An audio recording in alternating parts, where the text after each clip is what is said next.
যে ব্যথা। তো কানে শুনেছি নবীজির কথা, তো চোখে দেখিনি মনে যে ব্যথা। কবে মদিনার দুলি গায়ে, কবে মদিনার দুলি গায়ে মাখবো জানি না। কতদিন হলো নবীর রোজা দেখি না, কতদিন হলো নবীর রোজা দেখি না।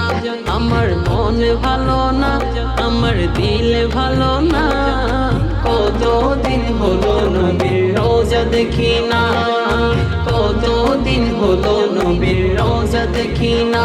আমার